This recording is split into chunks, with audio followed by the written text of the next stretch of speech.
Hello students, welcome back to my channel unfolding literature. আজকের এই ভিডিওতে ক্লাস 9-এর ইংরেজি বইয়ের লেসন 2 আলোচনা করব, যেটির নাম হচ্ছে অল অ্যাবাউট এ ডগ, মানে সমস্ত গল্পটাই একটা কুকুরকে নিয়ে। লিখেছেন এজি গার্ডিনার।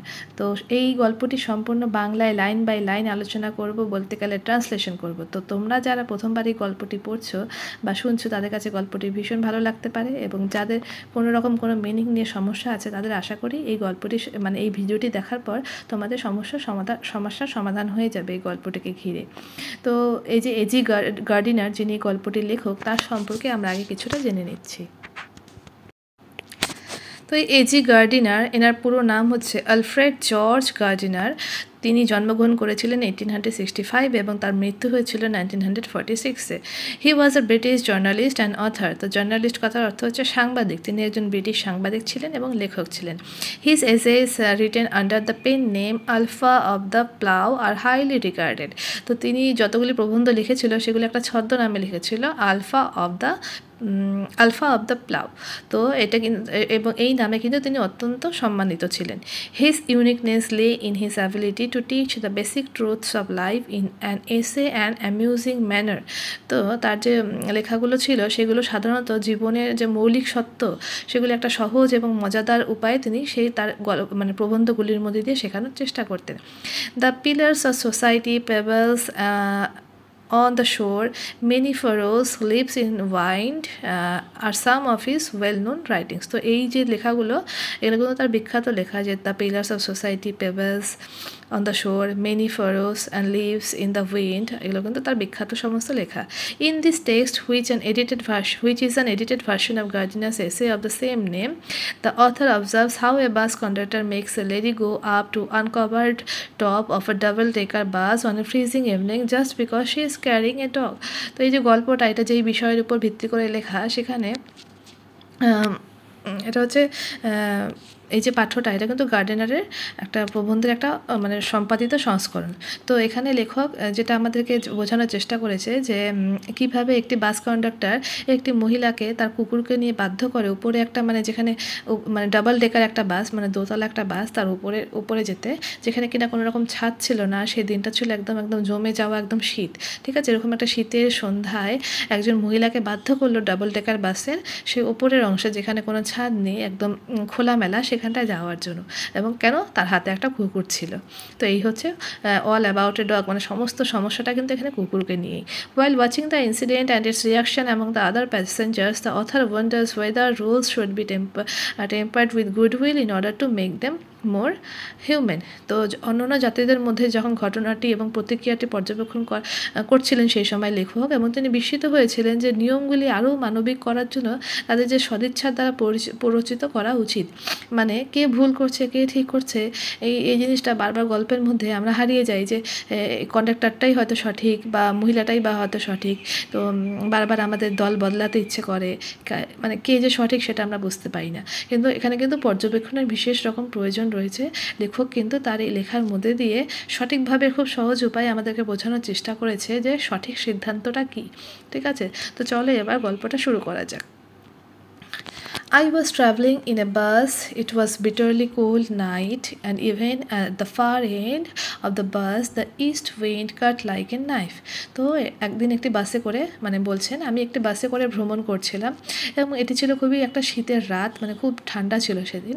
এমনকি বাসের খুব শেষ প্রান্তে পূর্ব বাতাস ছুরির মতন কাটা, মানে একদম কাটছিল। তো ইস্ট উইন্ড বলেছে, মানে পূর্ব দিকের যে বাতাস, পূর্বের বাতাস একদম ছুরির মতন মানে গায়ে কাটা দিচ্ছিল। Then the bus stop, two women and a man got in together and filled the vacant places. তারপরে বাস থামলো, দুজন মহিলা এবং একজন লোক একসাথে সেই বাসে উঠলেন এবং খালি জায়গাটা পূরণ করলেন, মানে যে খালি সিটগুলো ছিল সেগুলোতে গিয়ে বসলেন। The younger woman and carried a little Pekinese dog. তো পেকিনেস হচ্ছে একটা ডগের ব্রিড, মানে এক জাতীয় কুকুর। তো সেই যে ছোটো মহিলাটা ছিল, বয়সে ছোটো মহিলাটা, তিনি কিন্তু একটা প্যাকিনিজ কুকুর নিয়ে সেই বাসে উঠেছিল। The conductor came in and took their fares. তো কন্ডাক্টর এসে তাদের ভাড়া নিয়ে নিল। Then his eyes rested on the berry eyed dog. তারপর তার চোখ সেই যে ছোটো ছোটো বেরি আইড মানে কি একদম বিটস মানে ছোটো ছোটো পুঁতির মতন যে চোখ সেগুলোকে বলেছে। তারপর তার চোখ পড়লো একদম ওই পুঁতির মতন ছোটো ছোটো চোখগুলো বিশিষ্ট একটা কুকুরটির উপরে। ঠিক আছে, দ্য কন্ডাক্টর, আচ্ছা এটা হলো I saw travel coming up. তো আমি দেখলাম এবার একটা ঝামেলা বোধহয় হবে। তো লেখক কিন্তু বাসে যা হচ্ছিল সব কিন্তু তিনি পর্যবেক্ষণ করছিল, তিনি কিন্তু একটা নীরব দর্শক প্রথম দিকে। This was the opportunity for which the conductor had been waiting and he intended to make the most of it. তো এই সুযোগটার জন্যই কিন্তু কন্ডাক্টর এতক্ষণ অপেক্ষা করছিলেন এবং তিনি সেটি সবচেয়ে বেশি এটার ইচ্ছাই করছিলেন। ঠিক আছে, I had marked him as a type who had a general vague grievance about everything. তো আমি তাকে এমন হিসেবেই মানে বুঝেছি বা পর্যবেক্ষণ করছি যে সমস্ত বিষয় সম্পর্কে সাধারণ একটা অস্পষ্ট অভিযোগ ছিল, মানে এই কন্ডাক্টরের সব কিছুতেই যেন একটা অভিযোগ। He seem to have a particular grievance against passenger who came and sat in his bus while he shivered at the door. তা তার মনে হয় যাত্রীদের বিরুদ্ধে কোনো বিশেষ অভিযোগ ছিল, যারা এসেছিল তারা বসেছিলেন যখন সে দরজায় কাঁপছিল। ঠিক আছে, কেন এরকম? কারণ দেখো এটা একটা শীতকালের রাত, তো দরজায় দাঁড়ালে বেসিক্যালি খুব ঠান্ডা লাগবেই। তো যাত্রীদের দেখে ওরা নিশ্চয়ই ভালো লাগছিল না যে ওরা তো বাসের ভেতরে আরামে বসে আছে আর আমি এখানে ঠান্ডায় কাঁপছি। তো সেই জন্যই কিন্তু এখানে বলা হয়েছে তার মনে হয় কোনো একটা অভিযোগ আছে, নীরব একটা অভিযোগ আছে যেটা তিনি বলছেন না সবাইকে, কারণ সে তখন দরজায় দাঁড়িয়ে কাঁপছে আর বাকিরা বাসে বসে আছে। You must take the dog out he said. তো এই যে ছোটো ছোটো চোখ বিশিষ্ট যে কুকুরটা সেটার দিকে চোখ যেতেই সে কী বললো, সেই মহিলাকে বললো আপনাকে অবশ্যই এই কুকুরটি বাইরে নিয়ে যেতে হবে। I shall certainly do nothing of kind, you can take my name and address said the woman. তো সেই যে মহিলাটি তিনি বলছেন আমি অবশ্যই এই জাতীয় কিছু করব না, আপনি আমার নাম আর ঠিকানা নিতে পারেন। মহিলাটি বললেন she had evidently expected the challenge and new the reply. তো মহিলাটি কিন্তু অবশ্যই এই চ্যালেঞ্জটার প্রত্যাশা, মানে ওই যে কন্ডাক্টর না মহিলাটা এখানে, তিনি অবশ্যই এই চ্যালেঞ্জটার জন্য প্রতীক্ষা করছিলেন যে একটা কুকুর নিয়ে বাসে উঠতে গেলে কী কী সমস্যা হতে পারে। তো এই সমস্ত যে ঘটনা ঘটবে সেগুলো কিন্তু তিনি ভালো করে জানতেন এবং কী উত্তর দেবে সেটাও কিন্তু জানতেন। সেজন্যই কিন্তু বলে দিল যে আমি এরকম কিছুই করবো না, দরকার হলে আপনি আমার নাম আর ঠিকানা লিখে নিন। তো মহিলাটি কিন্তু মানে খুব সহজে দমে যাওয়ার না, সে কিন্তু তার যে অধিকার বা মানে তার যেটা প্রয়োজন সেটা সে করেই থাকবে। You must take the dog out, that's my order. এবার যে কন্ডাক্টর সে কিন্তু আদেশ দিলেন, বলছেন এটাই আমার আদেশ, আপনাকে অবশ্যই কুকুরটা বাইরে নিয়ে যেতে হবে। তারপরে কি ঘটলো, I won't go on the top of the bus in such weather, it would kill me, said the woman. তো সেই যে মহিলাটি সে বলছে এই জাতীয় এরকম ঠান্ডা আবহাওয়ায় আমি বাসের উপরে যাবই না, এটা আমাকে মেরে ফেলবে। মহিলাটি বলছেন অবশ্যই এরকম একটা ঠান্ডা রাত, সেখানে বাসের উপরে কোনো কভার নেই, সেখানে কি কেউ যেতে পারে? তো certainly not, said her lady companion, you have got a cough as it is. তারপরে তার সাথে যে আরেকজন যে মানে মহিলা যাত্রী ছিলেন যারা একসাথেই তার সাথে উঠেছিল বাসে, তো তিনি বলছেন অবশ্যই না, তুমি একদম উপরে যেতে পারবে না, কারণ তোমার ঠান্ডা লেগেছে, কাশি হয়েছে, কী অবস্থা তোমার দেখো। তো it's nonsense, said her male companion. তো এসব বাজে কথা সে তার যে পুরুষ সঙ্গীটা ছিল সে বলল। এরপরে কি হলো, এই যে দেখছো বাস, তো উপরে কিন্তু মহিলাটি একটি কুকুর নিয়ে বসে আছে আমরা দেখতে পাচ্ছি। ঠিক আছে, এবং দেখতেই পাচ্ছি যে বাসের উপরে কোনো ছাদ নেই। তারপরে কি ঘটলো দেখো, the conductor pulled the bell and the bus stopped. The bus does not go on until the dog is brought out. তো কন্ডাক্টর কিন্তু এবার বেল বাজালেন এবং বাসটি সাথে সাথে থেমে গেল। আর এই বাসটি কুকুরটিকে বের না করা অবধি চলবে না, এটা কিন্তু ঘোষণা করা হয়েছে। He stepped on to the pavement and waited. তারপরে কি সে যে কন্ডাক্টরটি রয়েছে সে ফুটপাথে নেমে অপেক্ষা করতে লাগলেন। পেভমেন্ট মানে ফুটপাথ, মানে রাস্তার পাশ দিয়ে যে ছোটো হাঁটার জন্য যে রাস্তা থাকে সেটাকে বলা হয় পেভমেন্ট। সে সেখানে দাঁড়িয়ে ওয়েট করতে লাগলো কখন কুকুরটাকে নিয়ে মহিলাটি নেমে যাবে। ইট ওয়াজ হিজ মোমেন্ট অফ ট্রিয়াম্ফ। আর এটাই কিন্তু মানে সেই জয়ের মুহূর্ত যে তার কথা এখানে মানা হয়েছে এবং কুকুরটিকে সে বাস থেকে বের করে দিতে পেরেছে। He had the law on his side. ঠিক আছে, তো সে কিন্তু মানে তার যে সে যে আইনটা বা আদেশটা দিয়েছে সে চাচ্ছে সেটাই ফলবে।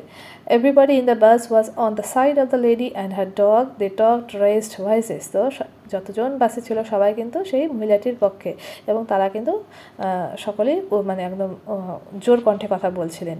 শেমফুল মানে খুবই লজ্জাজনক, মানে এই সমস্ত কথা কারা বলছে? বাসে যে আরও যে যাত্রীরা ছিল তারা। কল দ্য পুলিশ, কেউ বলছে পুলিশকে ফোন করুন। লেট আস অল রিপোর্ট হিম, আর আসুন সবাই মিলে ব্যাপারটাকে জানাই, ওনার সম্পর্কে রিপোর্ট করে দিই। Let's make him give us our fares back. আর কেউ একজন বলছে আসুন ওকে আমাদের ভাড়া ফিরিয়ে দিতে বলা হোক, ও কী করে এখানে বাস থামাতে পারে? এই জন্য কিন্তু সবাই উত্তেজিত। Yes that is it, let's make him give us our fares back. তো আরেকজন বলছে হ্যাঁ এটাই, আসুন ওকে আমরা ভাড়া ফিরিয়ে দিতে বলি। The little animal sat blinking at the dim lights, unconscious of the trouble he had caused. তো সেই যে ছোট্ট যে পশুটি আছে সে কিন্তু এক কোনায় বসে জল জল করছিল, তার চোখগুলো সে ম্লান দৃষ্টিতে সে তাকিয়েছিল, কিন্তু সে কিন্তু বুঝতেই পারছে না যে সে এই সমস্যার সৃষ্টি করেছে। The conductor came to the door, এবার কন্ডাক্টর দরজায় আবার আসলেন। সাম প্যাসেঞ্জার্স ডিমান্ডেড, কিছু যাত্রী সেখানে দাবি করছিল, give us our fares back, you have engage to carry us, you can't leave us here all night, no fares back, said the conductor. তো এবার বাসের যে অন্যান্য যাত্রীরা ছিল তারা যে দাবিটা করছিল আমাদের ভাড়া আমাদের ফিরিয়ে দিন, আপনার কাজ আমাদের নির্দিষ্ট জায়গায় নিয়ে যাওয়া, আপনি ছাড়া দেখেন আমাদের ছাড়তে পারেন না। তো এখানে এর উত্তরে কন্ডাক্টর বললেন কোনো ভাড়া ফেরত দেওয়া হবে না। কি রুট দেখো। এরপরে বলেছে 2 or 3 passengers got out and disappears into the night. তো 2-3 জনের তো আর কোনো তর্স হইল না, তারা কিন্তু ফুটপাতে নেমে গেল এবং সেই অদৃশ্য হয়ে গেল, মানে তারা চলে গেল। The conductor turn on the payment went to the driver two have a talk with him. এরপরে যে কন্ডাক্টর ছিল তারা তিনি ড্রাইভারের কাছে গেলেন এবং তার সাথে কিছু কথা বলেন। তিনি ফুটপাতে এসে কিন্তু সেই ড্রাইভারের সাথে কিছুটা কথা বলেন। তারপরে কি হলো? Another bus, the last on the road, went by. It seemed indifferent to the shouts of the passengers to stop. তো আরেকটি বাস যেটা কিনা সেদিন শেষ বাস সেই রাতে চলে গেল, মনে হয়েছিল যে যাত্রীদের চেঁচামেচি থামানোর প্রতি, মানে যাত্রীরা চেঁচামেচি করে সেই বাসটিকে থামানোর চেষ্টা করেছিল, কিন্তু সেই বাসটি যেন কোনো তোয়াক্কাই করলো না। ইট সেমড, আচ্ছা তারপরে a police strolled up and looked in at the door. তখনই একটা পুলিশ সেখানে পায়চারি করছিল। স্ট্রলড আপ মানে পায়চারি করা, মানে ঘোরাঘুরি করছিল, ওনার কাজটা নজর রাখা। তো তিনি কিন্তু সেই দরজার দিকে তাকালো। এরপরেই the passengers burst out with indignant protest and appeals. তো এরপরে কিন্তু যত যাত্রীরা ছিল তারা কিন্তু একদম মানে প্রতিবাদ আর আবেদনে ফেটে পড়েছিল। তারপরেই বলা হলো then he went away to stand a few years down the street. Sorry, এখানে কিছু একটা হ্যাঁ, well he has got his rules you know, he said genially. তো এখানে কি বলা হলো? Well he has got his rules you know, he said genially. তো এখানে যে পুলিশটিকে দেখে সবচেয়ে সহযাত্রীরা একদম মানে উত্তেজিত হয়ে উঠেছিল। তো তখন সে বলছিল দেখুন ও কিন্তু আচ্ছা সে তার কিন্তু মানে যা ইচ্ছা তাই করে যাচ্ছে, আপনি জানেন, এইভাবে কিন্তু সেই পুলিশটাকে কমপ্লেন করা হলো। তারপরে then he went away to stand a few years down the street. তারপর সে রাস্তা থেকে কয়েক গজ দূরে দাঁড়িয়ে গেলেন সেই পুলিশটি, তারও কিন্তু এই ঝগড়া ঝামেলা সামলানোর সেরকম কিছু দেখা যাচ্ছে না এখন অবধি। দেয়ার হি ওয়াজ জয়েন্ড বাই 2 more constables। তো তিনি যখন একটু দূরে সরে গেলেন সেখানে তার সাথে আরও 2জন কনস্টেবল তার সাথে যোগ দেন। Still the little dog blinked at the lights and the conductor walked to and fro like a captain in the hour of victory. তখনও কিন্তু কুকুরটি আলোর মতন জলজল করছিল এবং কন্ডাক্টর ভাবছে এই তো আমার জয় হবে, একদম নায়কের মতন তিনি একদম মানে হন্তদন্ত হয়ে হাঁটতে শুরু করলেন। A woman's passenger's voice rose above the gale, threatening the bus conductor. তো হঠাৎ করে বাসের মধ্যে একজন মহিলা যাত্রী ভীষণ জোরে ঝড়ের বেগে মানে কন্ডাক্টরকে হুমকি দিলেন। হ্যাঁ, তারপরে but he was cold as the night and sorry এখানে হারিয়ে গেলাম, but he was cold as the night and hard as the payment. তো তিনি কিন্তু মানে সেই যে কন্ডাক্টর সে কিন্তু একদম সেই তার যে মানে তার রাগ সেগুলো কিন্তু চোখে দেখা যাচ্ছে না। কেন? কারণ সে একদম সেই রাতের মতন ঠান্ডা এবং সেই যে ফুটপাত সেটার মতন শক্ত, মানে ওর দাবিতে একদম অনর, আর ওর কোনো মতেই কোনো কিছুতে কোনো এফেক্ট তার উপরে পড়ছে না। She expressed her anger to the 3 policemen who stood up the street watching the drama। তো সেই যে মহিলাটি যে কন্ডাক্টরকে হুমকি দিল সে কিন্তু রাস্তায় যে 3জন যে পুলিশ দাঁড়িয়েছিল তাদেরকে দেখে বলল, মানে যারা এই যে নাটক চলছে বাসের মধ্যে সেই পুলিশ অফিসারগুলো কিন্তু এগুলো দেখছিল, তো তাদেরকে লেখক কিন্তু তিনি তার ক্ষোভ উগরে দিলেন, ঠিক আছে। দেন শি কেম ব্যাক, তারপর সে ফিরে আসলো, কয়েলড হার কম্পানিয়ন, তার সাথে যে ছিল তাকে ডাকলো, অ্যান্ড ভ্যানিশড, এবং তিনিও কিন্তু বাস ছেড়ে চলে গেলেন, মানে উধাও হয়ে গেলেন। এখানে বলেছে তার মানে কি সেও বাসটা ছেড়ে চলে গেলেন। দ্য বাস ওয়াজ এমটিং, এভাবে কিন্তু বাসটি আস্তে আস্তে ফাঁকা হতে থাকলো। অবশ্যই এইভাবে রাস্তার মাঝখানে কেউ যদি মাঝরাতে বাস দাঁড় করিয়ে দেয়, সবাই খেপে যাবে। তো এইভাবে কিন্তু আস্তে আস্তে বাসটা ফাঁকা হতে লাগলো। I will go to the top, said the young lady with the dog, at last you will have pneumonia, the man said. তো দেখো শেষ পর্যন্ত যখন বাসটা প্রায় ফাঁকা হতে লাগলো, সেই যে মহিলাটি সে কিন্তু এখন স্বীকার করছে, চল আমি তাহলে উপরে চলেই যাচ্ছি। কিন্তু তার সাথে যে পুরুষটি ছিল সে বললো, আরে তোমার তো নিউমোনিয়া হয়ে যাবে। তো দেখো তারপরে কি ঘটেছে। When she had disappeared up the stairs, the conductor came back and pulled the bell. এবার যখন সে সিঁড়ি দিয়ে উপরে উঠলো, তাকে দেখা গেল না, তখন কন্ডাক্টর ফিরে আসলেন, আবার বেলটা বাজালেন। দ্য বাস ওয়েন্ট অন, এবার বাসটা চলতে শুরু করলো। হি স্টুড ট্রিয়াম্ফ্যান্ট, তাকে দেখে মনে হচ্ছে যে সে জয়ী, সে বিজয়ী হয়েছে। When his conduct was criticised in his face by the passengers, যখন সে বাসের যে আরও যে যাত্রীরা ছিল তারা কিন্তু তার যে বিহেভিয়ার, তার যে আচরণ, তার সেটাকে সমালোচনা করছিল তার মুখের ওপর, কিন্তু তবুও সে কিন্তু একদম এমনভাবে দাঁড়িয়েছিল যেন সে জয়লাভ করেছে। এরপরে then the bus developed engine travel and conductor went to the help of the driver. তারপরে কিন্তু বাসে একটা ইঞ্জিনের সমস্যা সৃষ্টি হলো এবং কন্ডাক্টর ড্রাইভারকে সাহায্য করার জন্য গেল। Meanwhile the lady with the dog stole down the stairs and রি enter the bus.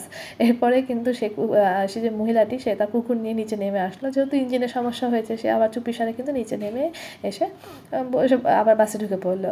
When the engine was put right, আবার ইঞ্জিনটা যখন ঠিক করা হলো, the conductor came back and pull the bell. তারপর ইঞ্জিনটা ঠিক করা মাত্রই কিন্তু কন্ডাক্টর আবার এসে সেই বেলটি বাজালো। Then his eyes fall on the dog and his hand went to the bell rope again. তো যখনই বেলটা বাজালো বাস চালানোর জন্য, তখন দেখলো আরে আবার কুকুরটি চলে এসেছে, সে আবার তার হাতটা কিন্তু সেই বেলের কাছে গেল সেই বেলটা দড়ি ধরে টানার জন্য। দ্য ড্রাইভার লুকড রাউন্ড, এবার যে ড্রাইভার সে ভাবছে কী হলো রে বাবা, সে চারদিকে দেখছে। তারপরে কি হলো, the conductor pointed to the dog, যখনই ড্রাইভারটা পিছন ফিরে তাকালো আরে কী হলো, আবার কেন বেল বাজাতে যাচ্ছে, তখন কন্ডাক্টর কিন্তু সেই কুকুরটিকে দেখিয়ে দিল। অ্যান্ড দ্য বাস স্টপ, তারপরে বাস আবার দাঁড়িয়ে গেল। কি ঝামেলা, the whole struggle began all over once again. তারপরে আবার যে সেই যুদ্ধ ঝামেলা সেটা আবার শুরু হয়ে গেল। The conductor walked on the pavement, the little dog blinked all the lights and the lady declare that she would not go to the top and finally went. তারপরে আবার সেই একই ঘটনা, কন্ডাক্টর ফুটপাথে নেমে গেলেন, ছোট্ট কুকুরটি তার ছোটো ছোটো চোখ দিয়ে জল করছিল যেটা, সেটা দিয়ে তাকিয়েছিল, এবং ভদ্রমহিলা আবার ঘোষণা করলেন যে তিনি উপরে যাবেন না, কিন্তু অবশেষে তিনি চলেই গেলেন। মানে ভদ্রমহিলা বেকার ঝামেলা করবে, ওনাকে কন্ডাক্টরের কথা শুনতেই হবে, মানে যেটার কোনো সুরাহা নেই, সমস্যার সমাধান হচ্ছে না এখানে কোনোভাবেই, ঠিক আছে। তা বাস সুন এমটি, এভাবে বাস খালি হয়ে গেল। And I was the last passenger left behind. তো বাস কিন্তু খালি হয়ে গেল, সমস্ত প্যাসেঞ্জার এইভাবে নেমে গেল, সবাই নির্দিষ্ট জায়গায় নেমে যাচ্ছে, এবং লেখক বলছেন আমি শেষ প্যাসেঞ্জার, আমি শেষ যাত্রী যে বসেছিল শেষ পর্যন্ত। I have got my rules, the conductor said to me. তারপরে কন্ডাক্টর এখন দেখছে ফাঁকা বাস, উনি এখন গল্প করার জন্য লোক চাই, উনি যে আজকে যে জয়লাভটা করলেন সেটা জানানোর জন্যও তো লোক চাই। তো কন্ডাক্টর আমাকে বললেন আমি কিন্তু আমার নিয়মগুলোই ফলো করেছি, ঠিক আছে, আমি আমার নিয়মগুলোই বলেছি, আমার কিছু নিয়ম আছে। He had won his victory, সে তার কিন্তু জয় অর্জন করেছে। But fell that he would like to justify himself to somebody, তবুও সে অনুভব করছিল যে তার তিনি যে কাজগুলো করেছে সেগুলো একদম ন্যায়সঙ্গত, সেগুলোতে কোনো ভুল ভ্রান্তি নেই। তাই নিজেকে কিন্তু উনি বোঝানোর চেষ্টা করছিলেন যে আমি যা কাজ করেছি একদম ঠিক করেছি। তারপরে দেখো কী হয়েছে, এবার লেখক কিছু বলছে। রুলস আই সেড, তো আমি বলছিলাম নিয়ম, আননেসেসারি থিংস, হ্যাঁ নিয়ম অবশ্যই খুব প্রয়োজনীয় জিনিস। সাম আর হার্ড অ্যান্ড ফাস্ট রুল, এবং কিছু নিয়ম হচ্ছে খুব কঠোর এবং দ্রুত। Like the rule of the road, যেমন রাস্তার নিয়ম আছে সেগুলো মানতেই হবে, এগুলো কি হার্ড অ্যান্ড ফাস্ট রুল, মানতেই হবে, ফেলা যাবে না। Which cannot be broken without danger of life and limb, যেগুলো কি জীবন আর অঙ্গ প্রত্যঙ্গের বিপদ ছাড়া কখনোই কিনা ভাঙা যাবে না সেই নিয়মগুলো, যেগুলো রাস্তায় চলাচলের rule. But some R only rules for your guidance, কিন্তু কিছু রুলস আছে যেগুলো শুধুমাত্র আপনার গাইডেন্সের জন্য। Like the rule about the dogs, যেমন ওই যে আপনি যেটা কুকুরের জন্য যে নিয়মটা বানালেন সেটা আপনার তৈরি, ঠিক আছে? মানে তো বলছে এটা you can use your common sense here, তুমি এখানে তোমার নিজস্ব বুদ্ধি ব্যবহার করতে পারো। They are mean to be observed in the spirit not in letter for the comfort of the passengers. তো বলেছে এগুলো যাত্রীদের স্বচ্ছন্দের জন্য নয়, ঠিক আছে? নট ইন লেটার পরবর্তীতেও নয়, আবার এটা কি যাত্রীদের জন্য আরামদায়ক নয়, ঠিক আছে? তো আপনি আপনার জ্ঞান সর্বত্রই, এখানে লেখক কিন্তু এটাই বলেছে যে আপনি আপনার জ্ঞান সর্বত্রই ব্যবহার করতে পারেন। যেমন এই বাসে আপনি কুকুরের প্রতি যে নিয়মগুলো ফালালেন, তো এগুলো কিন্তু যাত্রীদের মানে আরামটাকে ভঙ্গ করেছে, ঠিক আছে? তো তারপরে বলেছে you have kept the rule, তুমি নিয়মগুলো বানিয়েছো, বাট ব্রোকেন ইট স্পিরিটস, কিন্তু এর মধ্যে যে আত্মাটা আছে মানে সেটাকে কিন্তু তুমি ভঙ্গ করে দিয়েছো, ভেঙে ফেলেছো। You should mind your rules with a little good will and good temper, তোমাকে এই নিজের নিয়মগুলো একটু ভালো ইচ্ছা এবং ভালো মেজাজের সাথে বিবেচনা করতে হবে, ঠিক আছে? তো লেখক কিন্তু এখানে আপনার চেষ্টা করছে সেই কন্ডাক্টরকে বোঝানোর, সে ঠিক আছে নিয়ম করেছে, তিনি একটা উদাহরণও দিল এখানে যে রাস্তাঘাটে চলার যে রুলস সেটা সহজে ভাঙা যাবে না যতক্ষণ না তোমার জীবনের ঝুঁকি হচ্ছে। তো এখানে তো একটা সামান্য একটা কুকুরকে নিয়ে তিনি ঝামেলা করছেন এবং তিনি ভীষণ রুড ছিলেন, সেজন্য কিন্তু লেখক তাকে বোঝাচ্ছে যে এখানে তুমি নিজস্ব নিয়মগুলো বজায় রেখেছো, ঠিক, খুব ভালো কথা, কিন্তু বাকি যে প্যাসেঞ্জার আছে তাদের সম্পর্কে তোমাকে ভাবতে হবে এবং তোমার মনে একটা কিন্তু সেই রুলসগুলো নিয়ে একটা ভালো ইচ্ছা এবং ভালো মেজাজ দিয়ে কিন্তু সেই নিয়মগুলোকে বিবেচনা করতে হবে। He look it very well and when I got off the bus he said good night quite amiably. তো তিনি এটি খুব ভালোভাবে নিয়েছিলেন, কথাটা কিন্তু তিনি কিন্তু কোনো মাইন্ড করেননি, লেখক আমাদের এটাই বললেন। এবং আমি যখন বাস থেকে নামি তখন তিনি বেশ ভালোভাবেই কিন্তু গুড নাইট আমাকে বলেছিলেন, মানে শুভরাত্রি বলেছিলেন বাস থেকে নামার সময়। তার মানে খুব বন্ধুত্বপূর্ণভাবেই, আমি এমনি মানে কি বন্ধুত্বপূর্ণভাবেই। তো তার মানে কি লেখকটি মানে সেই যে কন্ট্রাক্টটা তার মনে ভালো দিক আছে, কিন্তু তিনি হয়তো নিজের কোনো কাজের জন্য হয়তো নিজের জীবনে ভীষণভাবে মানে একদম ভালো নেই, সেজন্যই হয়তো উনি যে কোনো জায়গায় এভাবে ইল টেম্পার্ড মানে রাগ দেখিয়ে ফেলেন এবং নিজের রুলসগুলো ফলানোর চেষ্টা করেন। আশা করি আমরা যে এই গল্পটি পড়ার পর মানে এই গল্পটি শোনার পর আমরা আশা করছি যে সেই কন্ডাক্টর লেখকের কথায় হয়তো তার ভুলটা কোথাও বুঝতে পেরেছেন, এরপরে হয়তো তার যে নিয়মগুলো সে হয়তো সেগুলো ভালোভাবেই নিজের লাইফে ইমপ্লিমেন্ট করবে। তো এই ছিল গল্পটি, ভালো লাগলে অবশ্যই লাইক অ্যান্ড কমেন্ট করবে এবং চ্যানেলটি অবশ্যই সাবস্ক্রাইব করবে। Thank you so much.